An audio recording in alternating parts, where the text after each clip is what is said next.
한때는 세계적인 방역 모범국으로서 주위의 부러움을 한몸에 받았던 나라가 너무나 안이하고 성급했던 학교 개학과 해외 이주 노동자들의 열악한 주거 환경으로 인해 지난 2분기 신종 코로나 바이러스 감염증 사태의 확산세가 극심하게 악화되면서 역으로 주변 국가들의 따가운 눈초리를 받으며 자존심을 제대로 구겼던 국가, 바로 싱가포르입니다. 전 세계 실시간 통계 사이트 월드오미터의 발표에 따르면 싱가포르의 경우 지난 7일을 기준으로 코로나19 총 확진자는 57,840명이고 일일 신규 확진자 수는 8월 중순부터 감소세를 보이더니 10월에 들어서는 놀랍게도 한 자리까지 떨어지면서 다시 한번 방역 모범국으로서의 진면모를 전 세계에 보여주고 있는 싱가포르인데, 최근 현지 언론에서 한국의 반가운 소식을 보도한 바 있어 많은 화제를 모으고 있습니다. 지난 7일 현지 일간 스트레이트 타임즈에서는 싱가포르 현지인들을 대상으로 해외 입국자에 대해 코로나19 감염 사태로 인한 의무 격리를 면제해주는 트래블 버블 제도를 체결하는 데 있어서 어느 국가를 가장 선호하는지 조사했고, 그 결과를 페이스북을 통해 발표했다고 합니다. 이 설문조사에서 어느 국가가 1위에 올랐는지 바로 감이 올 겁니다. 싱가포르인들이 트래블 버블 체결 희망국으로 뽑은 1위 국가는 바로 자랑스러운 대한민국으로, 여기서 더 놀라운 것은 설문조사 응답자의 무려 40.7%가 한국을 가장 선호한다고 답해 17.7%로 2위에 오른 일본보다 2배 이상 격차를 보이며 압도적인 1등에 올랐다는 것입니다. 참고로 트래블 버블 제도는 말 그대로 여행객에 대해 코로나19 음성 결과가 포함된 건강상태 확인서 등의 일정 조건을 만족시키는 경우 격리를 면제받을 수 있도록 하는 것으로 아직은 구상 단계에 있지만 조만간 한국과 싱가포르 양국을 격리 없이 오갈 수 있기를 기대합니다. 싱가포르 하면 트래블 버블 외에도 바로 떠오르는 핫한 이슈가 있으니, 지난 7일 홍콩 사우스 차이나 모닝포스트의 보도에 의하면 코로나19 확진 판정을 받으며 최근 전 세계를 깜짝 놀라게 했던 미국의 트럼프 대통령이 관련 치료를 받는 과정에서 싱가포르 출신 환자 3명의 혈액 샘플을 활용한 항체 치료제를 투약받았다고 전해져 화제가 됐습니다.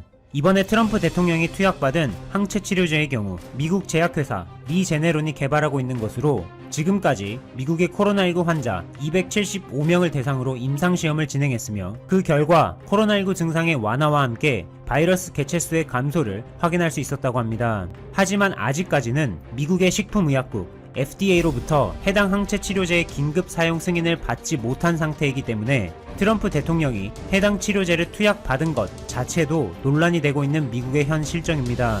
뿐만 아니라 오는 11월 3일 예정된 미국 대선을 앞두고 지난달 28일 워싱턴 포스트에서는 트럼프가 아닌 바이든 후보를 지지한다고 공식 선언한 바 있는데, 그 뒤를 이어 지난 6일 이번에는 뉴욕타임즈에서 미국이여 바이든을 뽑아라 라는 제목의 사설을 통해 마찬가지로 이번 미국 대선에서 바이든 후보를 지지한다고 공식 선언했습니다.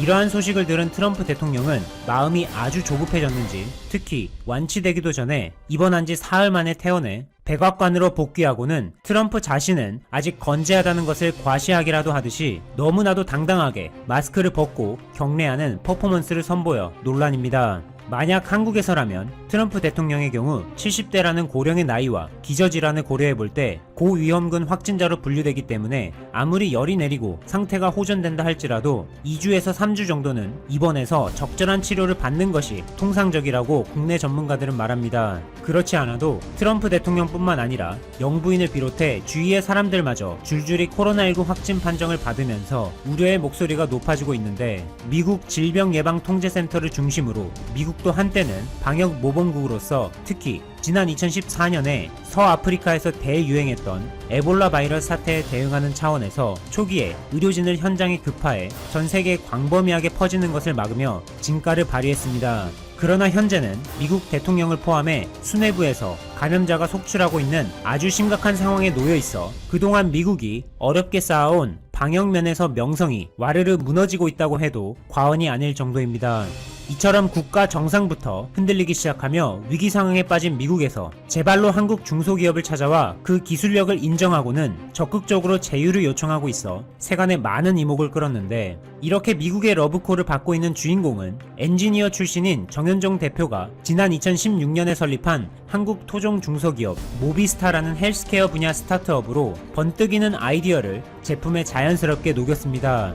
디자인부터 시작해 설계, 하드웨어 및 소프트웨어, 금형, 사출 등의 모든 생산 공정을 국내에서 직접 관리하면서 우수한 한국산 품질로도 인정받고 있는 모비스타의 놀라운 아이디어와 기술력이 집약된 메인 제품은 바로 소형 공기청정기로 기존의 제품과는 상당히 다릅니다. 기존의 많은 소형 공기청정기 제품들은 음이온 방식을 채택하고 있어 공기 정화 효과가 다소 미비하다는 점에 주목한 모비스타는 미비한 공기 정화 능력을 한층 더 강화하기 위해 주로 대기업에서 차용하고 있는 헤파 필터 집진 방식을 접목시켜 음이온과 집진 방식을 동시에 적용한 공기청정기 브랜드 주니온이라는 제품을 출시했습니다. 또한 모비스타는 여기에서 그치지 않고 기존의 모든 제품에 UV, 즉 자외선 LED를 적용해 살균 기능까지 갖춘 공기청정기를 선보였고, 또한 최근에는 서울 바이오시스라는 기업에서 개발해 국내에서는 최초로 고려대와 코로나 바이러스 제거 테스트를 실시하며 검증받은 기술을 활용한 살균기를 만들어 세상에 선보였는데, 이 제품의 경우 단 30초 만에 코로나 바이러스를 무려 99.9% 제거해 주목받았습니다.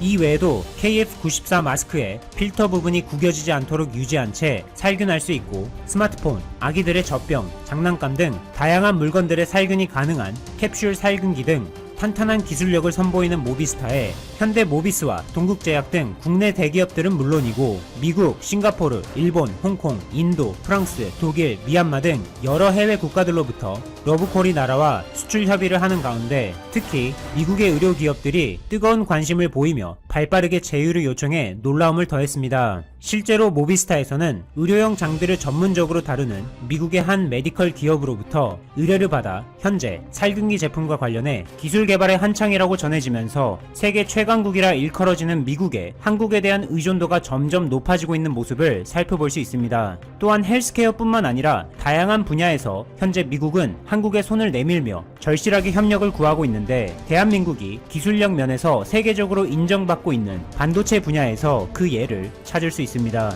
국내 언론과 반도체 업계에 따르면 최근 한국의 대표적인 반도체 기업 SK하이닉스에서는 세계 최초로 기존의 D램보다 데이터 전송 속도를 최대 1.8배나 향상시킨 차세대 D램 DDR5를 출시해 화제입니다.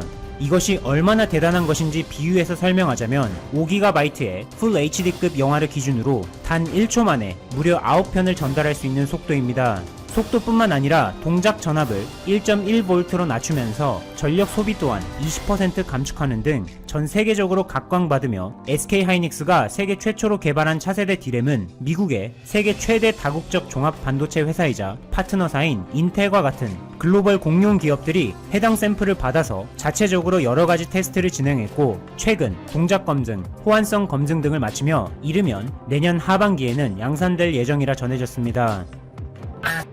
스가 요시히데 일본 총리의 일본 학술회의 추천 회원 거부가 논란이 되는 가운데, 아베 신조 정권 때도 추천 후보를 2차례 거부했고 한 번은 추천 과정에 관여한 것으로 드러났다. 아베 정권 때인 2018년 학술회의가 정년 퇴임으로 발생한 결혼을 보충하기 위해 새 회원을 추천했지만 총리 관저가 난색을 보여 결국 결혼이 발생한 사실이 새롭게 밝혔다고 7일 아사히 신문과 도쿄 신문이 보도했다. 보도에 따르면 당시 학술회의 사무국은 의원 1명에 대해 2명의 명단을 총리 관저에 제출했는데, 관저 측은 상위로 추천한 후보에 대해 난색을 보였다. 학술회의 측은 해명을 요구했으나 명확한 답변이 없어 올해 10월 전체 회원의 절반을 교체할 때까지 결혼 상태였다. 정부의 정책을 지원하는 학술회의 회원 210명의 임기는 6년이며 3년마다 절반씩 교체된다. 일본 언론에 따르면 2016년에도 학술회의 회원 중 정년을 맞은 이들이 있어 학술회의가 새 회원을 추천했지만 추천 회원 중 3명 대해 총리 관저가 난색을 보여 결국 결혼이 발생한 적이 있다. 관저 측은 2017년 학술회의 회원 절반을 교체할 때는 사전 명단 제출을 요구해 학술회의 측은 결국 교체 회원 수보다 많은 110명 이상의 명단을 제출했다. 사실상 회원 추천에 관여한 셈이다. 이처럼 2차 아베 정권인 2016에서 18년에 매년 총리 관저가 독립적으로 활동하는 학술회의 인사에 개입했지만 당시에는 논란이 되지 않았다. 그러나 스가 총리가 지난 1일 학술회의 교체 회원을 임명하면서 추천 후보 105명 중 정부 정책에 반대 의견을 표명한 전력이 있는 6명을 배제하면서 이 단체에 대한 정부의 인사 문제가 골문 상처 터지듯 수면 위로 부상했다. 학계 등에서 학문의 자유 침해라는 항의 성명이 잇따르는 가운데 스가 총리는 지난 5일 관저 출입기자단과의 공동 인터뷰에 학술회의 추천 후보 임명 거부는 학문의 자유와는 무관한 일이라며 기존 결정을 처리하지 않겠다는 뜻을 밝혔다. 내각부는 학술회의가 추천한 후보를 총리가 그대로 임명할 의무는 없다는 내용의 2018년 자체 작성 문서를 전날 공개했다. 스가 내각의 이런 입장은 1983년 정부 측이 국회 심의 때 학술회의가 추천한 사람은 거부하지 않는다고 답변한 것에 배치되는 거시어서 일방적인 해석 변경이라는 비판이 학계와 시민단체, 야당 등을 중심으로 제기되고 있다. 평화헌법 9조 개정에 반대하는 시민단체인 전국시민행동은 전날 저녁 도쿄 총리 관저 앞에서 일반 시민 등 700여 명이 참석한 집회를 열고 학술회의 추천 후보 임명 거부 처리를 촉구했다. 일본 교육학회도 이날 임명 거부 처리를 요구하는 긴급 성명을 발표했다. 이번 민주당 등 4개 여당은 이날 국회에서 각 당 부회대책위원장이 참석한 회담을 갖고 학술회의 추천 후보 임명 거부 문제와 관련해 오니시 다카시 전 학술회의 회장 등 관계자로부터 의견 청취를 하기로 합의했다. 1949년 발족한 일본 학술회의는 철학, 사학, 문학, 법학, 경제학, 수학, 물리학, 화학, 농학, 의학, 약학 등 각 부분의 전문가로 구성된 일본의 과학자를 대표하는 기관이다. 일본 총리 소관으로 운영비를 국고로 부담하지만 독립적으로 직무를 수행하도록 규정돼 있다. 아베 전 총리 도쿄올림픽 조직의 명예 최고 고문 맡는다. 아베 신조 전 일본 총리가 2020 도쿄올림픽 패럴림픽 조직위원회의 명예 최고 고문으로 활약한다. 7일 교도통신에 따르면 모리 요시로 대회 조직위원장은 이날 열린 국제올림픽위원회 이사회에 아베 전 총리가 조직의 명예 최고 고문으로 취임한다고 보고했다. 아베 전 총리는 재임 중에는 당연직으로 조직위 최고 고문을 맡았다. 최고 고문 자리는 스가 요시히데 총리가 승계한다. 모리 위원장은 이날 기자회견에서 총리가 퇴임 후에도 대회 성공을 위해 지원해 주셨으면 한다며 명예고문 위촉 배경을 설명했다. 지난 8월 28일 신병을 이유로 사의를 표명하고 물러난 아베 전 총리는 2012년 12월 2차 집권에 성공한 뒤 2020 도쿄올림픽 위치를 이끌고 준비해온 주역이다. 그는 2013년 9월 아르헨티나 부에노스아이레스에서 열린 IOC 총회의 2020 올림픽 후보지 프레젠테이션에 직접 참가해 도쿄도의 유치 작업을 지원했다. 또 올해 3월에는 코로나19 확산으로 7월 개막이 예정됐던 대회를 정상적으로 치를 수 없게 되자 토마스 바흐 IOC 위원장과의談판을 통해 1년 연기를 성사시켰다. 그러나 질병 때문에 내년 9월까지인 임기를 남겨놓고 퇴임하는 상황으로 내몰리면서 일본의 행정수반인 총리 자격으로 올림픽 무대에 나서는 꿈을 이룰 수 없게 됐다. 대회 조직위가 아베 전 총리에게 명예 최고 고문 자리를 맡긴 것은 그런 사정을 고려한 것으로 보인다.